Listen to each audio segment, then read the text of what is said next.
Bueno, pues encantada de estar con vosotras y vosotros. De nuevo tengo que agradecer a la organización por haber contado conmigo para estar en este evento que me parece tan importante y tan especial. Bueno, os decía que yo soy geóloga, soy profesora en la Universidad de Salamanca y también soy investigadora. Al plantearme un poco la charla que os iba a presentar hoy aquí para que conozcáis las actividades que yo hago como investigadora, pues he estado intentando seleccionar dentro de mis líneas de investigación alguna que os pueda hacer ver cómo la geología está íntimamente relacionada con la vida, con el día a día y con la sociedad. Varias líneas de investigación, pero he intentado escoger una que sea un poquito más cercana para que veáis la importancia de la geología. Y le he puesto un título que veis aquí, la importancia de los materiales y la conservación del patrimonio en una sociedad sostenible, porque me parecía que era fundamental hablar del tema de los materiales pétreos, en mi caso, como geóloga, pero también de su importancia en la conservación de patrimonio, sobre todo porque estamos en una ciudad que es muy rica en patrimonio. Salamanca fue designada Patrimonio de la Humanidad en 1988 por la UNESCO. Y he puesto en esta primera diapositiva esta imagen, que es el Cerro de San Vicente. Si os suena, si lo conocéis, está enfrente del río. Este es el origen de Salamanca. Salamanca apareció como núcleo habitado hace 2700 años. Fueron unas sociedades de la Edad de Hierro. Seguramente os han hablado también de los betones y de los baceos, pues incluso antes de esas culturas hubo gente viviendo en Salamanca y se instalaron precisamente aquí, en el Cerro de San Vicente. Hoy en día es un centro de interpretación, está muy bien conservado, donde se puede ver cómo los iniciadores de la sociedad en esta ciudad en la que estamos vivieron allí y cómo construían las casas. Por eso me parecía importante darle este foco a la charla para que veáis que lo que hacemos nosotros en geología es trabajar materiales para conservar lo que tenemos, en lo que se llama desarrollo sostenible. Desarrollo sostenible es conservar lo que tenemos para las generaciones venideras. Se han alargado un poquito las fotografías a lo ancho, pero quiero que prestéis atención en la fotografía que tenemos aquí arriba y en la fotografía que tenemos aquí abajo. Las separan más de 100 años. La fotografía de arriba es la primera conferencia Solvay.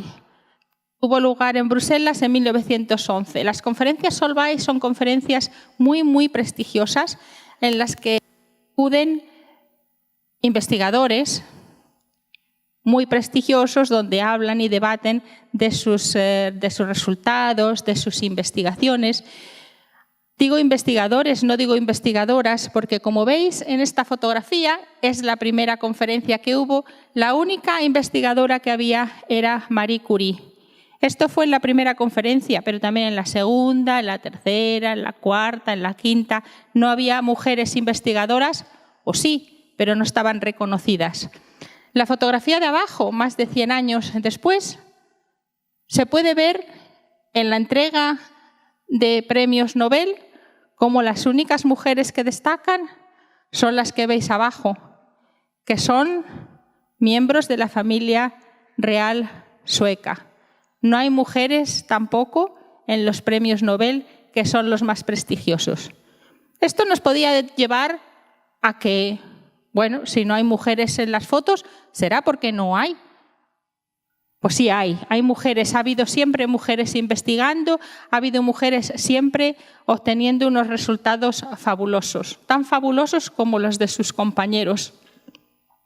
Tenéis aquí una serie de imágenes porque hay asociaciones asociaciones ahora que lo que están haciendo es recuperar la memoria histórica de todas estas mujeres investigadoras que a lo largo de los siglos han estado trabajando, han estado ofreciendo resultados y nunca se les ha reconocido. No se les ha reconocido en premios. Hablábamos de los premios Nobel. Hay mujeres investigadoras a las que se les ha dado el premio Nobel, pero en ciencias, desde que se comenzó a dar estos prestigiosos premios, solamente se le ha dado a 17 mujeres el premio Nobel de Ciencia. Esto es el 5%. Es muy poquito, muy poquito. Pero este año tenemos noticias. Se le ha concedido el premio de Física a una investigadora canadiense. Esta es la física canadiense que ha ganado el premio este año, la tercera. Solo 3 mujeres tienen el premio Nobel en física. Y esta mujer lo ha conseguido después de 55 años. 55 años sin reconocer el trabajo en física de las mujeres. Os hablaba antes de las vocaciones. Hay algunos estudios, hay algunas profesiones que son más vocacionales que otras. Hay otras que son intermedias. Hace siglos, hace un par de siglos, no estaba tan delimitado el campo de las ciencias naturales con biología y geología. Es decir, las personas que eran naturalistas se dedicaban a todo. Fue el caso de Charles Darwin. Me imagino que conocéis todas a Charles Darwin, ¿a que sí? Fue el que describió la teoría de la evolución de las especies, cómo las personas no se desarrollan desde el origen como personas, sino como evolución de las distintas especies. Bueno, pues a Darwin se le conoce como biólogo. Todo el trabajo que está publicado y que se referencia se cita en los campos de la biología y no se cita nunca en los campos de la geología, pero Darwin también era geólogo. De hecho, él estuvo viajando con un equipo, fue mucho por Sudamérica y hizo mucha cartografía geológica de Sudamérica que están publicadas. Además, él escribió varios libros sobre geología y fue miembro de la Sociedad Geológica de Londres. Esta faceta de Darwin no se conoce mucho, pero tampoco se conoce el libro que escribió Darwin, que se titula en castellano El origen del hombre y la selección en relación al sexo. Este libro lo escribió Darwin en 1871 y en él hablaba de la evolución de las especies, de la evolución del hombre y de cómo de ninguna manera se podía comparar la excelencia de un hombre con lo que podría llegar a ser una mujer. Esto que está aquí entrecomillado es lo que escribió él. El hombre consigue más eminencia en cualquier actividad que emprenda de la que puede alcanzar la mujer, tanto si requiere pensamiento profundo, poder de raciocinio, imaginación aguda o el empleo de los sentidos o las manos. Fijaros que estamos hablando de un científico eminente, de una persona que era muy, muy, muy importante en el campo de la ciencia, por tanto, muy influyente. Y si Darwin decía que nosotras no valíamos, pues nosotras no valíamos. Por suerte, sabemos que todo esto ha ido cambiando muy poquito a poco y empieza a haber ya muchísimas más mujeres en los campos de la ciencia que nos dedicamos pues, a temas que son quizás no muy corrientes para las mujeres, o por lo menos hace algunos años, pero que sí son muy importantes para entender cómo evoluciona la vida, cómo evoluciona nuestro planeta y cómo evolucionamos como sociedad. Es la geología. Yo estudio las rocas, yo soy geóloga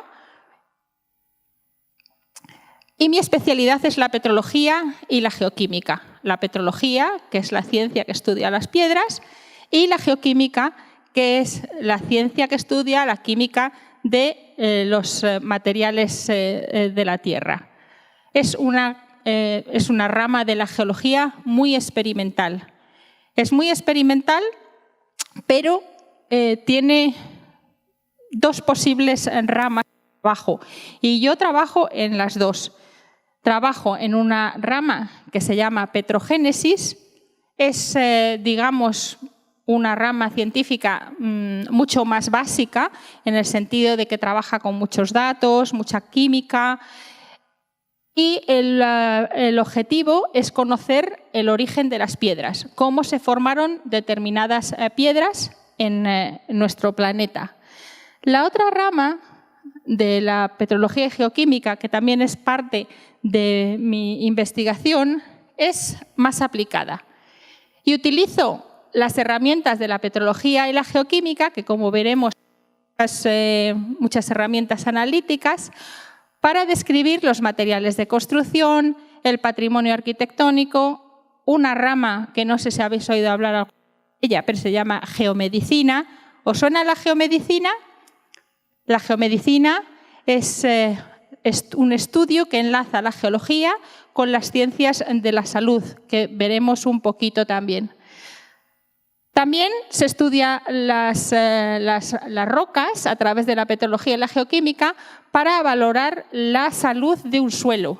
Se valora la contaminación de un suelo, porque en los suelos es donde se cultiva todas las frutas y las verduras que nos comemos, y si el suelo está contaminado, eso pasa a la cadena alimentaria. También hay un aspecto importante que tiene que ver con el medio ambiente y con es la radioactividad natural. Hay algunas rocas que de manera natural emiten radioactividad, por eso es importante conocerlas. Y también dentro del campo de medio ambiente, algunas rocas tienen la capacidad de almacenar CO2.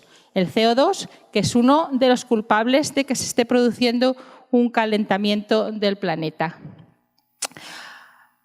El saber qué características tienen las rocas nos ayuda también a saber cómo se ha estado moviendo el planeta. A vosotras ya os han hablado un poquito de la teoría de la tectónica de placas. La teoría de la tectónica de placas se sabe por la composición de las rocas. Y con un ejemplo muy sencillo, os diré que hay rocas en Galicia que son muy, muy parecidas a unas rocas que aparecen en Almería, en la zona más oriental de Andalucía. Son muy parecidas y son muy parecidas porque estas dos partes de la península ibérica se originaron en los mismos contextos geológicos. Estas dos partes,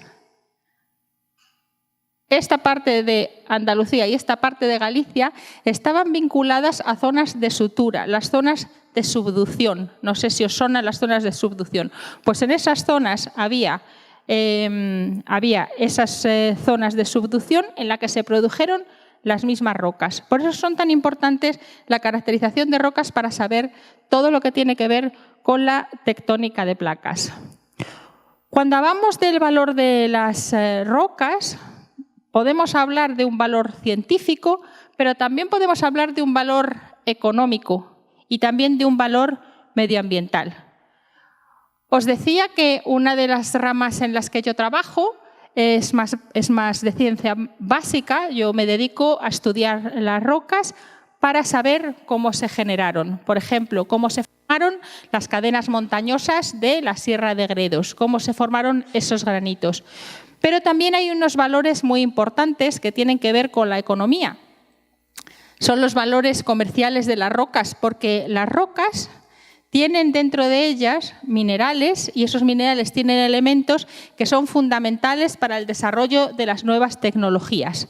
Todos tenemos móvil, todos hemos oído hablar de la importancia de que empiecen a funcionar a gran escala los coches eléctricos. Bueno, pues todos estos avances tecnológicos requieren que haya minería. Yo sé que hay mucha gente que está en contra de la minería porque la minería es una actividad que tiene muchos problemas medioambientales. Para que haya una mina hay que excavar, hay que removilizar mucho la tierra y el medio ambiente puede estar más o menos afectado, sobre todo si no se hace siguiendo las leyes, que por suerte en Europa tenemos unas leyes muy rígidas de medio ambiente.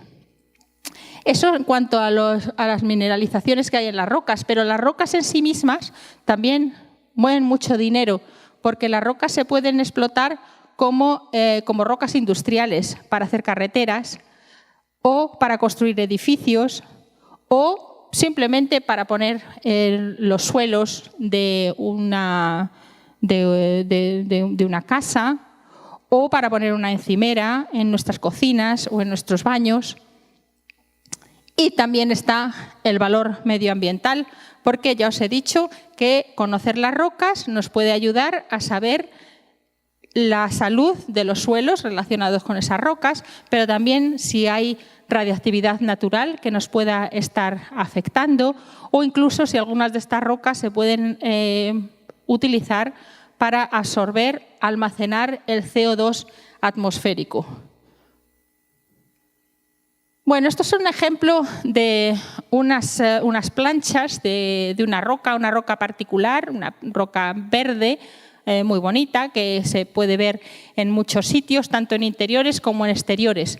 Es una roca que se llama serpentinita, porque hay veces que se pueden ver diseños en ella que parecen la piel de una serpiente. Son unas rocas que yo os voy a utilizar a lo largo de esta charla como un ejemplo para que veáis la importancia de los estudios de estas rocas. Las rocas son muy importantes desde el principio de los tiempos porque siempre las han utilizado las culturas para construcción, pero también para hacer esculturas. Estas esculturas que os tengo aquí puestas son unas esculturas que aparecieron en unos templos hindúes, corresponden a los siglos I, II y III. Fijaos que son antiquísimas y que se conservan perfectamente.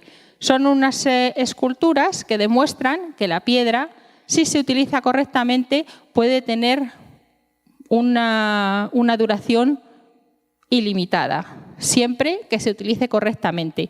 Porque el mismo tipo de piedra la encontramos en Galicia.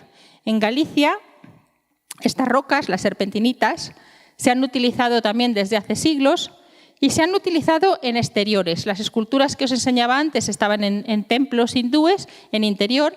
En Galicia se utilizaron para recubrir edificios históricos.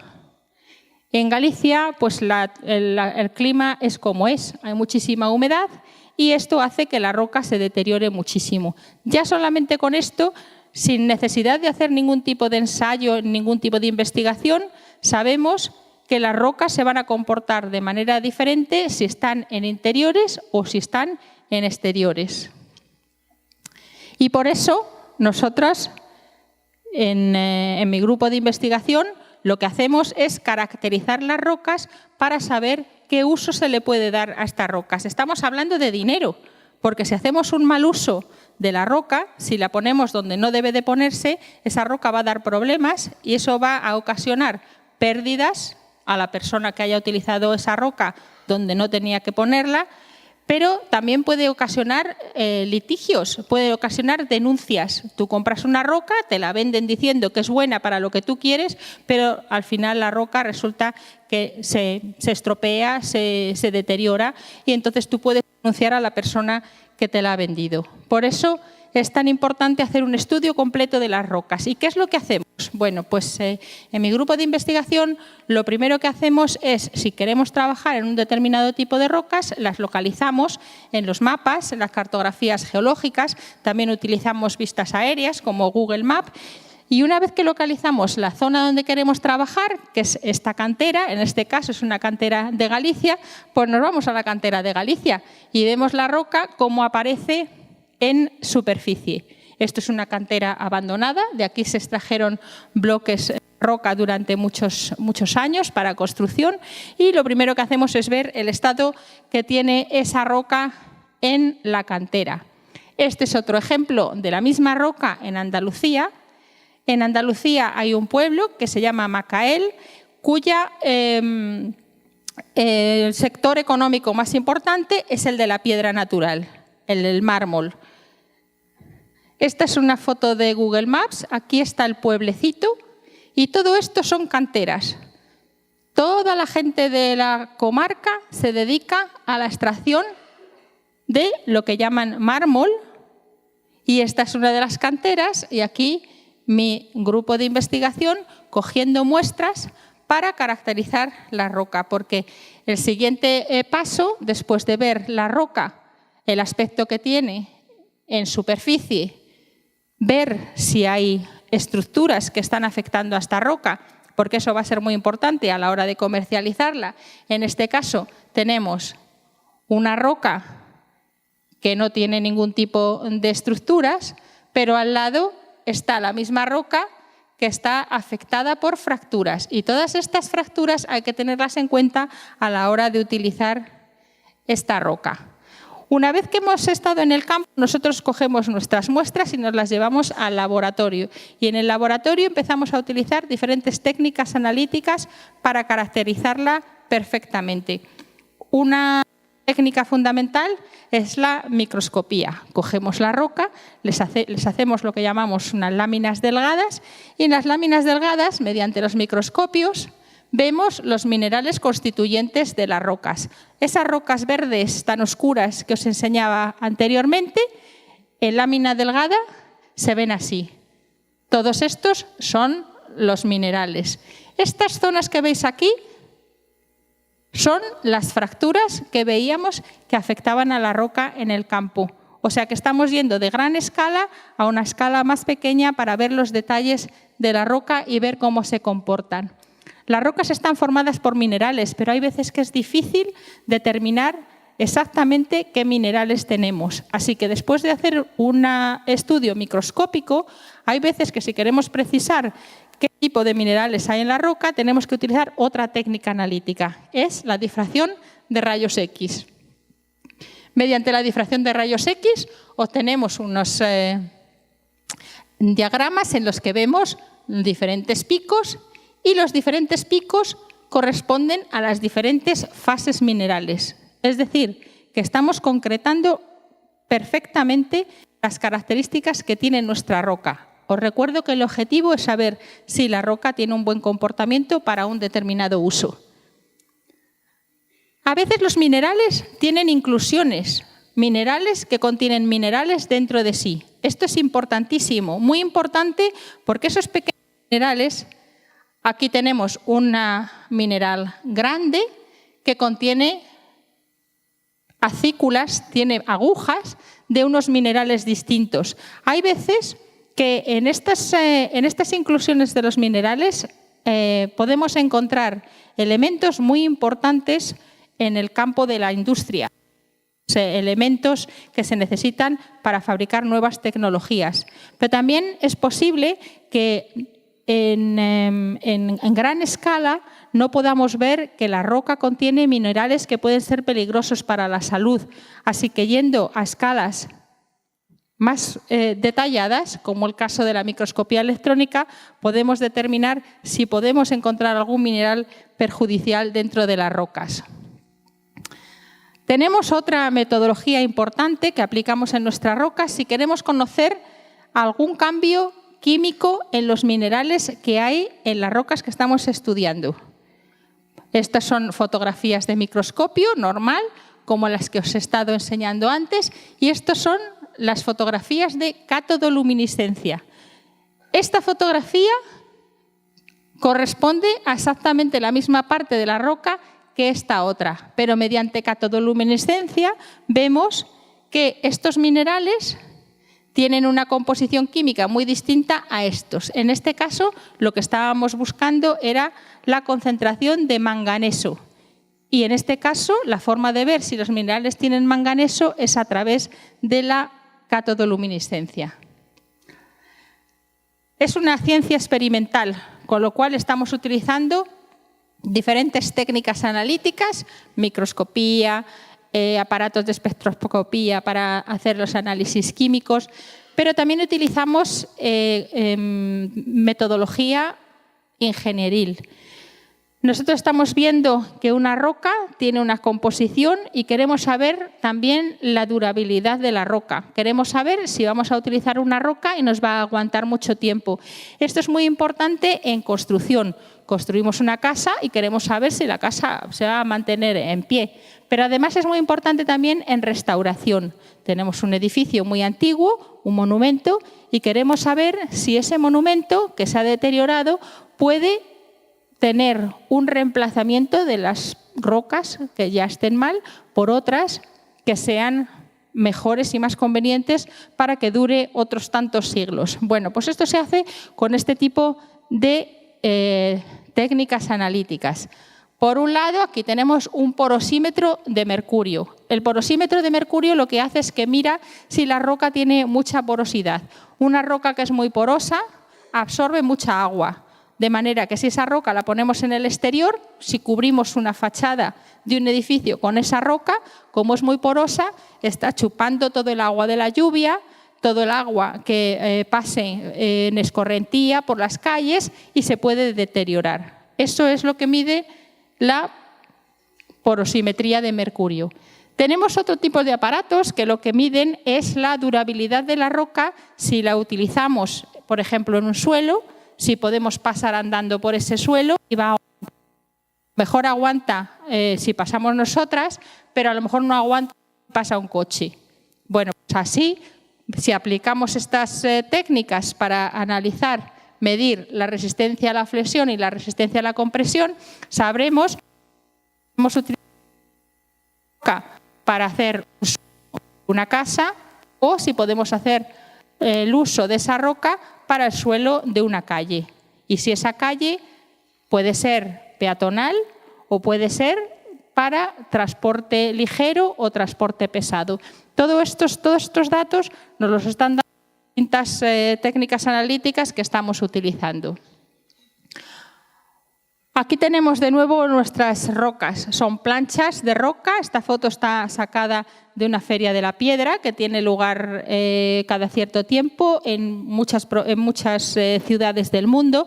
Aquí se hace en Madrid, pero son importantes también ferias de la piedra en todo el mundo, porque la piedra mueve muchísimo dinero, mucho dinero. Es un sector económico muy importante en algunas zonas. Por eso es importante saber que si nosotros tenemos una piedra que, bueno, a nosotros nos puede gustar más o menos, pero habrá gente que le guste mucho esta piedra. Le gusta porque tiene todas estas características, todas estas estructuras que, bueno, la hace muy especial.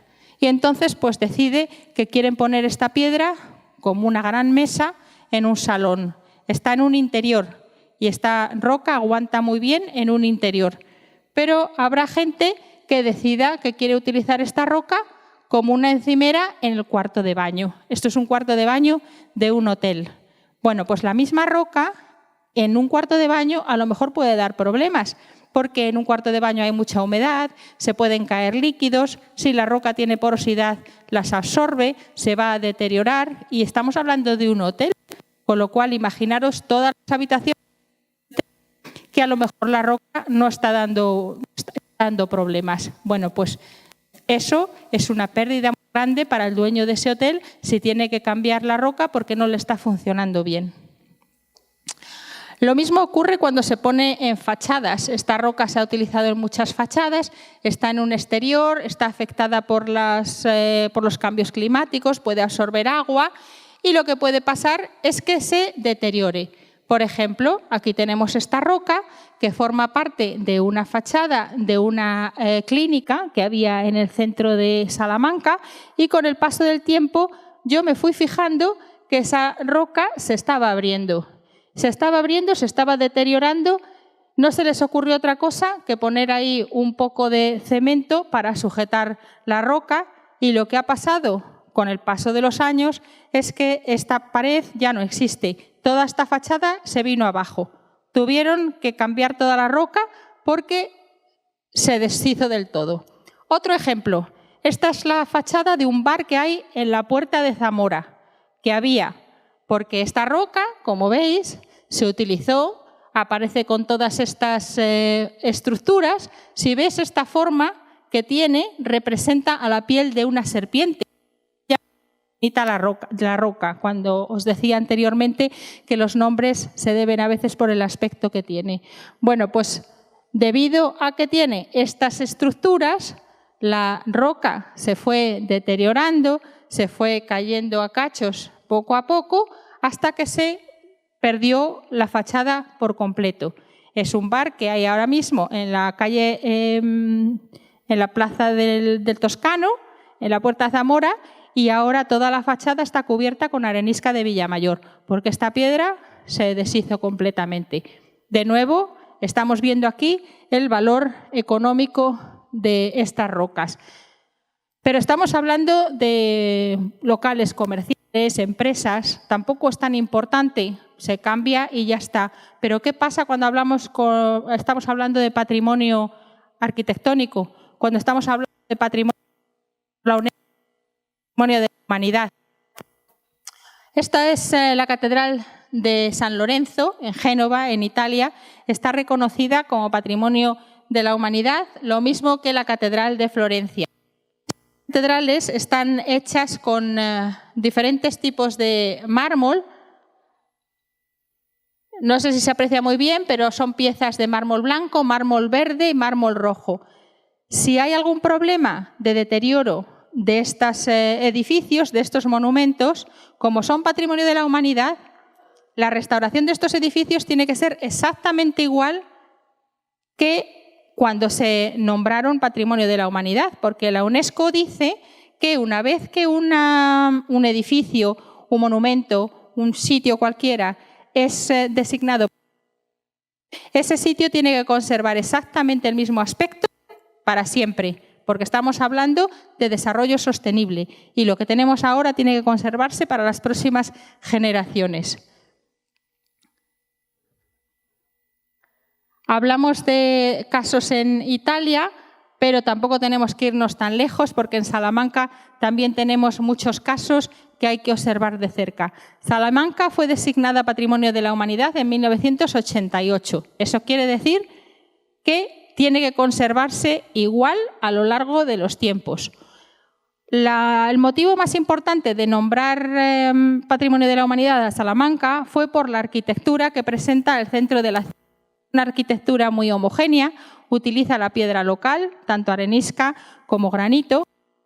A lo largo de los siglos, pues parte de esos monumentos y los edificios se han ido deteriorando.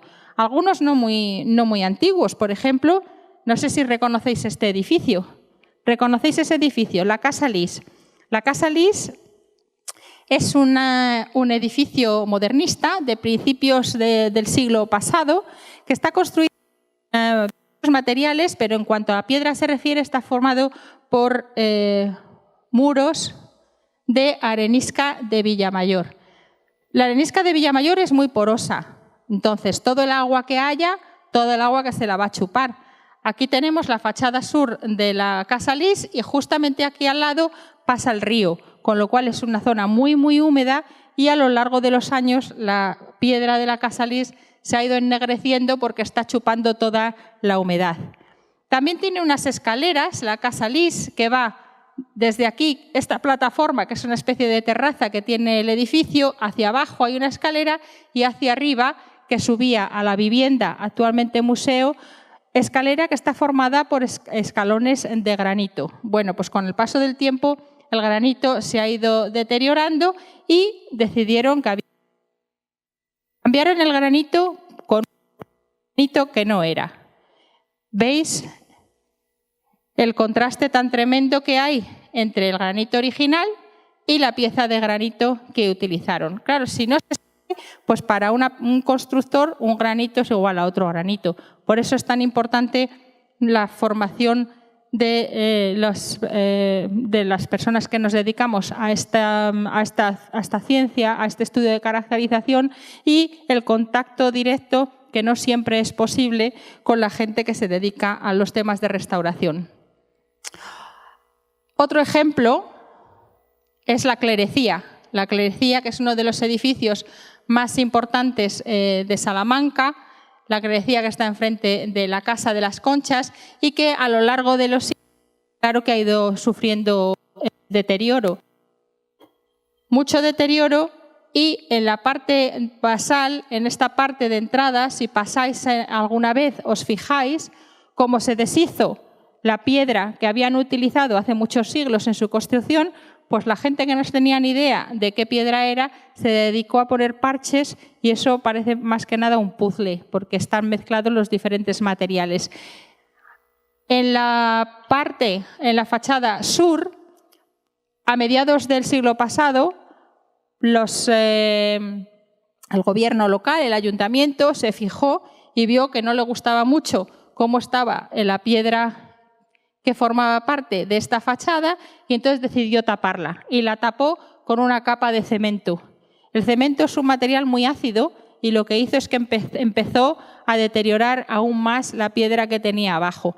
Empezó a caerse a cachos y esta fotografía es de hace unas semanas, o sea que el edificio de la clerecía sigue prestando este aspecto a la gente de Salamanca, a los turistas y también a las personas que trabajan en patrimonio arquitectónico. Si hubiera alguien que hiciese una denuncia a la UNESCO presentando estas fotografías y diciendo el estado en el que está, Salamanca estaría posiblemente arriesgándose a perder la denominación como Patrimonio de la Humanidad, porque el Gobierno no está prestando atención a recuperar y mantener todo lo que se hizo por Salamanca hace siglos. Quería concluir ya un poco recordando por qué yo me dedico al estudio de las rocas. Me dedico al estudio de las rocas porque es muy importante para los diferentes campos de la ciencia, pero también de la sociedad. Las rocas hemos visto que son muy importantes en el sector económico. La roca industrial se utiliza para hacer casas, edificios, para decorar las casas en los interiores, pero siempre hay que ver que tenga unas características apropiadas para esa utilización. Fijaros que muchas veces cuando vemos una cantera, en esa cantera hay muchos escombros, hay muchas sobras de rocas que se han extraído para utilizarlas como roca industrial. Bueno, pues estos mismos desechos, estos mismos escombros de las canteras pueden servir para una economía pequeña, economía familiar a veces, que utiliza todos estos restos para hacer cerámicas y artesanía.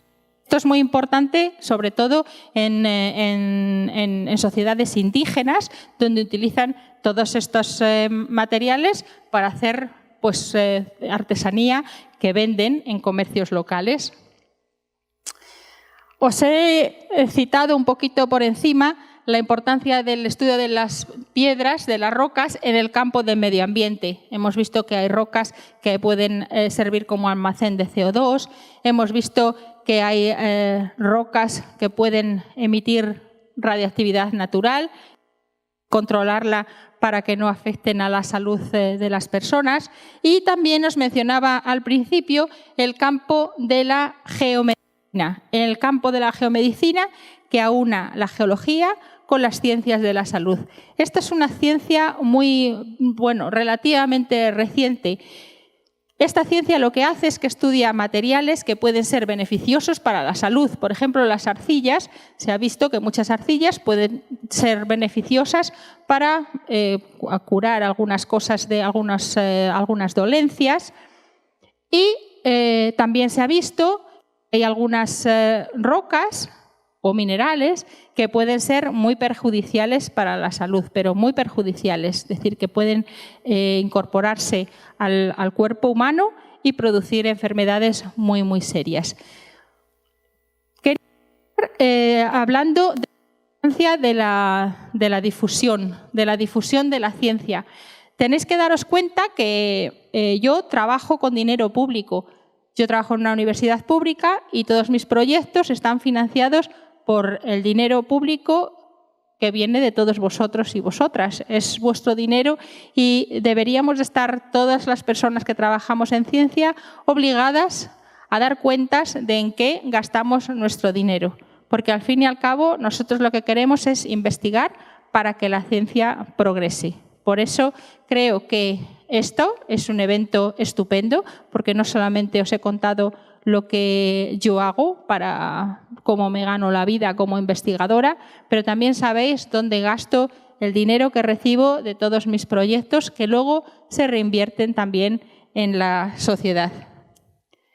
Y solamente quiero terminar dando mi correo electrónico, que es este, por si alguna de vosotras tiene interés en conocer algo más sobre lo que yo estoy haciendo. Cualquier otra cosa que no tenga que ver con la geología, pero que tengáis a lo mejor alguna duda de qué tipo de estudio seguir, o bueno, simplemente por curiosidad, que os haya llamado la atención alguna de los aspectos que yo os he contado aquí y queráis conocer algún detalle más, yo estaré encantadísima de recibir vuestros correos. Muchas gracias.